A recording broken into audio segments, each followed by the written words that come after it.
Bəşəriyyətin elmi-texniki tərəqqisinin zirvələrindən biri olan Nobel mükafatı, dünyada ən nüfuzlu və dəyərli elmi nailiyyətlərə verilən mükafatdır. Hər il elm, ədəbiyyat, sülh və digər sahələrdə görkəmli xidmətlər göstərmiş şəxslər bu ali mükafata layiq görülürlər. Azərbaycandan isə bu şərəfə nail olmuş ilk və yeganə şəxs Bəxtiyar Tahiroğlu Siracovdur.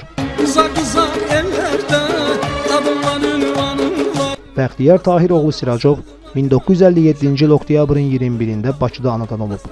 Atası Tahir Siracov keçmiş Ali Partiya məktəbinin məzunu olduqdan sonra bir neçə partiya təşkilatlarında işləyib.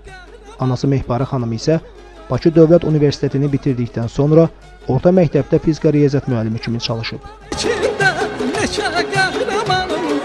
Bəxtiyar Siracov 1974-cü ildə Bakının 82 sayılı orta məktəbini bitirərək Azərbaycan Dövlət Universitetinin, indiki Bakı Dövlət Universitetinin Tətbiqi Riyaziyyat Fakültəsinə daxil olur və 1979-cu ildə oranı müvəffəqiyyətlə başa vurur. Ondan sonra Milli Elmlər Akademiyasının Kibernetika İnstitutuna təyinat alır. Oradan da Moskvaya göndərilir. SSR Elmlər Akademiyasının hesablama mərkəzinə ezam olunan Siracov 1980-1981-ci illərdə təkmilləşdirmə proqramı çərçivəsində tətbiq olunan kompüterləri mənimsəyərək elmi tədqiqat sahəsində fəaliyyətə başlayıb. 1982-ci ildə Hesablama Mərkəzinin aspiranturasına daxil olaraq Professor Viktor Biryabinin rəhbərliyi altında öz tədqiqat işlərini davam etdirib. 1986-cı ildə Viktor Biryabinin təşəbbüsü ilə Spektr adlı layihəyə cəlb olunub.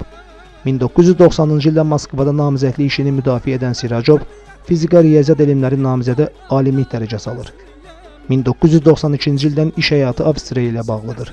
1995-ci ildən İNET firmasında işə başlayan Azərbaycanlı alim həmin vaxtdan bu günədək atom enerjisi üzrə beynəlxalq agentlikdə çalışır. Bəxtiyar Siracov 17 ildir ki, beynəlxalq atom agentliyində Azərbaycanı təmsil edir. O, hələlik orada çalışan yeganə həmvətənimizdir. Bəxtiyar Siracov onu Avstriyaya aparan yollar haqqında belə deyib. Moskvadakı rəhbərin Viktor Biryabinə çox minnətdaram. Onun sayəsində informatika elminin sirlərinə yiyələnmişəm. O məni 1992-ci ildə Viyanaya dəvət etdi. Özü o zaman beynəlxalq atom agentliyində çalışırdı. 3 il onun rəhbərliyi altında çalışdım. Sonra da özüm bəxtimi sınamaq üçün beynəlxalq atom agentliyinə işə düzəlmək üçün ərizə verdim. Görünür qismət imiş. 1995-ci ilin may ayında mən Bakıdaydım və zəng vurub dedilər ki, sizi işə qəbul etmişik. İyun ayında yenidən ora döndüm. Bəzi nominasiyalarda Nobel mükafatı fərdi şəxslərə deyil, bütövlükdə bir komandaya verilir. İqtisadiyyat, fizika və kimya üzrə mükafatlandırma aparılarkən bu hallar müşahidə olunur. Bu zaman Beynəlxalq Nobel Komissiyası həmin komandanın bərabər gördüyü işi qiymətləndirərək onlara ümumi mükafat təqdim edir. Qazanılmış pul mükafatı da komanda üzvləri arasında bölüşdürülür. 2005-ci ildə Nobel sülh mükafatı uğurlu işlərinə və dünyada sülhün təminatına görə Siracovun çalışdığı agentliyə verildi. Mükafatın təqdim olunduğu komandada əsas fiqurlardan biri də Azərbaycanlı alim olur. Beləliklə, Bəxtiyar Siracov qrup halında da olsa bu mükafata layiq görülən ilk və hələlik yeganə Azərbaycanlı kimi tarixə düşüb.